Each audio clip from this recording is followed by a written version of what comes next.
नमस्कार दोस्तों, मैं हूं आपका आध्यात्मिक दोस्त आचार्य मोहित और वेदसार संसार में आपका स्वागत करता हूं।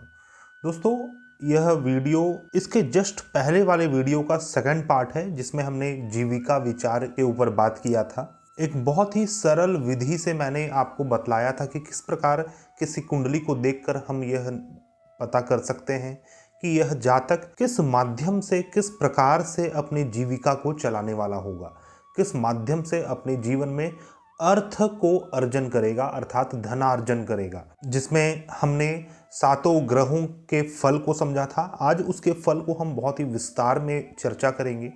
सबसे पहले हम उस विधि के ऊपर लघु रूप से चर्चा करते हैं, क्या वो विधि थी। तो इसमें हमें यह देखना था कि लग्न स्थान से, चंद्रमा से और सूर्य से दशम भाव में जो ग्रह स्थित होगा, उस ग्रह के अनुसार उसके माध्यम से जातक जीविका प्राप्त करता है। जैसे कि सूर्य निकले तो पिता से, चंद्रमा निकले तो माता से, मंगल शत्रु से, बुध मित्र से, बृहस्पति सहोदर से, शुक्र स्त्री से तथा शनि निकले तो दास और नौकरों से जातक अपनी जीविका को प्राप्त करता है। तो इस सूत्र में हमें लग्न स्थान से, चंद्रमा से तथा सूर्य से 10th हाउस के लॉर्ड को, 10th हाउस के स्वामी को देखना है और जो सर्वाधिक बली स्वामी हो उस भाव में स्थित ग्रह को लेना है। और मान लीजिए कोई ग्रह स्थित ना हो, सूर्य से, चंद्रमा से या फिर लग्न से जो भी सर्वाधिक बली 10th लॉर्ड है उसके राशि में कोई भी ग्रह स्थित ना हो, तो फिर हमें दशमेश के नवमांश को लेना है कि दशम भाव के स्वामी किस ग्रह के नवमांश में स्थित है। उस ग्रह के अनुसार जातक का जीविका होता है। तो इस सूत्र के ऊपर बहुत ही विस्तार में इसके पूर्व के वीडियो में हमने चर्चा किया है। कृपया आप उस वीडियो को अवश्य देखें और उस ग्रह के अनुसार आप इस वीडियो में उसके फलादेश को समझ सकते हैं।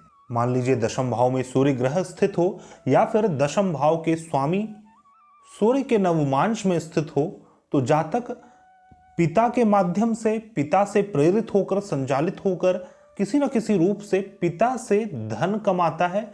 और ऐसे जातक औषधि, ऊन, तृण और जल में उत्पन्न होने वाले अन्न, स्वर्ण, मोती, रत्न आदि से, इनके व्यापार से अपने जीवन यापन को करता है। और आचार्यों का यह भी मत है कि ऐसे जातक कई बार दास वृत्ति से अपने जीवन उपार्जन को करते हैं। अब चंद्रमा के फल को समझते हैं। यदि दशम भाव में चंद्रमा स्थित हो या फिर दशमेश चंद्रमा के नवमांश में स्थित हो, तो ऐसे जातक माता से संचालित होकर, माता के द्वारा या फिर माता के माध्यम से अपने जीवन में धन को कमाता है। और ऐसे जातक अक्सर ऐसी जीविका करते हैं जो जल से रिलेटेड हो, जल में उत्पन्न होने वाले पदार्थों का क्रय विक्रय करके या फिर कृषिगत कार्य करके या फिर कृषिगत पदार्थों का व्यापार करके ऐसे जातक अपने जीवन में धन को कमाते हैं। मिट्टी से, वाद्य यंत्र के व्यवसाय से या फिर किसी भी प्रकार के म्यूजिकल इंस्ट्रूमेंट से। और साथ ही ऐसे जातक वस्त्र निर्माण या फिर वस्त्र से रिलेटेड किसी भी प्रकार का व्यवसाय से अपने जीवन में आजीविका को प्राप्त करते हैं। अब हम मंगल का फल जानेंगे। यदि दशम भाव में मंगल ग्रह स्थित हो या फिर आपके दशमेश मंगल के नवमांश में स्थित हो, तो जातक धातु के व्यवसाय से अपने जीवन यापन को करता है। सबसे पहले तो ऐसे जातक शत्रु के माध्यम से या फिर शत्रु से संचालित होकर, नियंत्रित होकर अपने जीवन में जीविका को प्राप्त करते हैं। शत्रु का उनके जीवन में एक बड़ा योगदान रहेगा इनके कर्मस्थान में। और यदि देखा जाए कि किस प्रकार की जीविका को करते हैं ऐसे जातक, तो धातु से रिलेटेड व्यवसाय को करके, युद्ध से संबंधित व्यवसाय, युद्ध में यूज होने वाले सामान या फिर अग्नि से रिलेटेड कोई व्यापार हो इनका, या फिर सदैव इनके कार्यस्थान में अग्नि का योगदान रहेगा। अग्नि के माध्यम से कोई सामान का निर्माण होना या फिर उसकी सहायता से किसी प्रकार का व्यवसाय को करते हैं।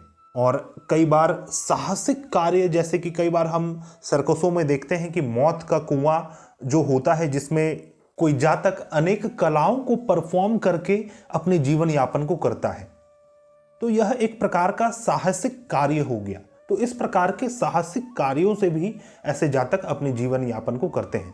और कई बार ऐसे जातक चोरी से भी अपने जीवन को चलाने वाले होते हैं, आजीविका को प्राप्त करने वाले होते हैं।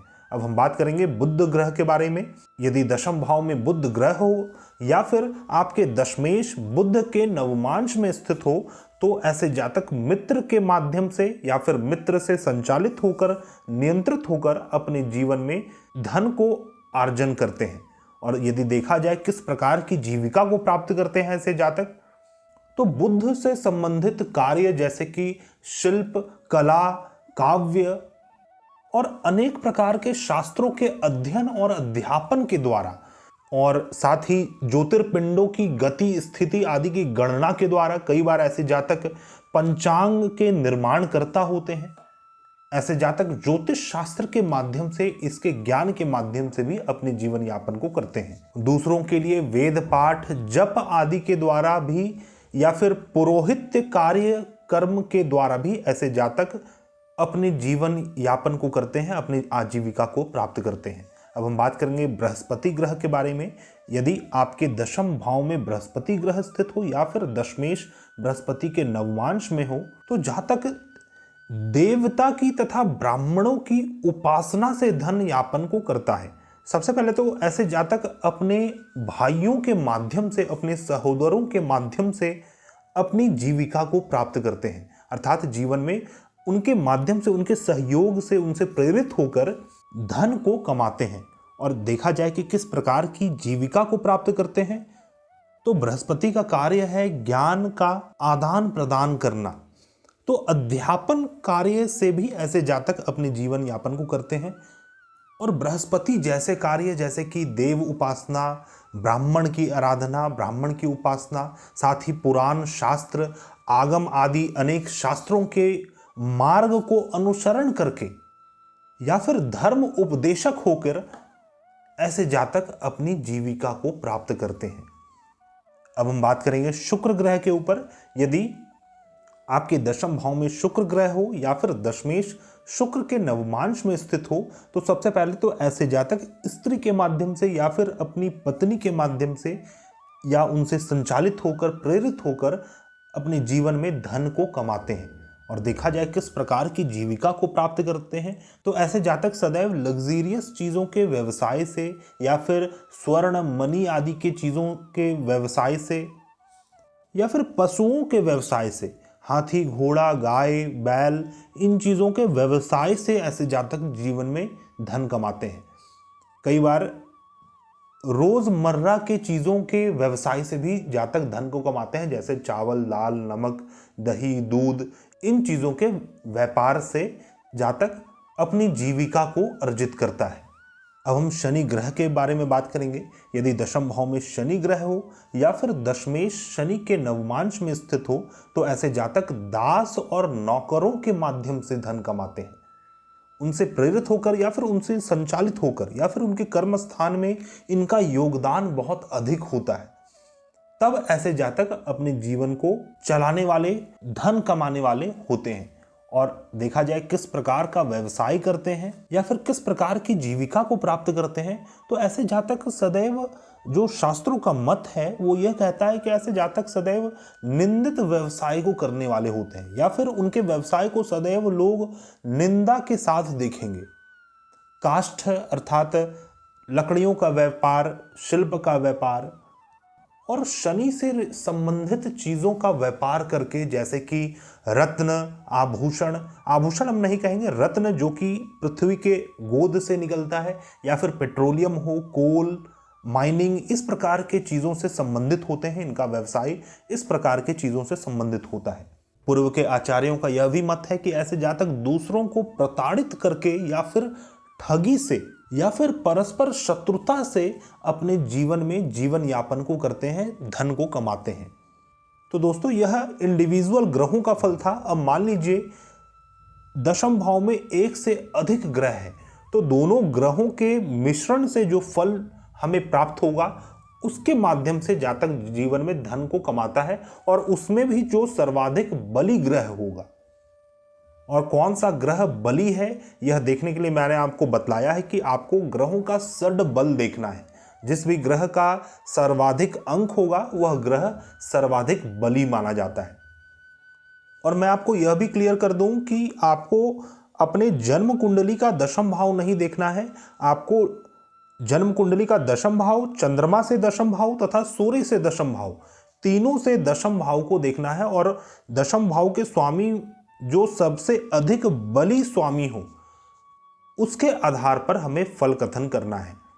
अब मान लीजिए चंद्रमा से दशम भाव जो भी ग्रह है वो सर्वाधिक बली ग्रह है। अब हमें यह देखना है कि चंद्रमा से दशम भाव में कोई ग्रह स्थित है या नहीं।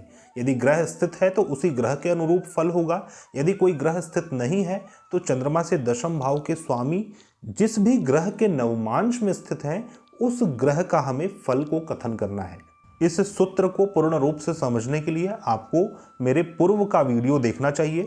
इसके जस्ट पहला वीडियो मैंने पार्ट 1 करके डाला है जिसमें जीविका विचार के ऊपर पूर्ण रूप से विश्लेषण दिया हुआ है। हम मिलते हैं नए वीडियो में, तब तक के लिए धन्यवाद। जय हिंद।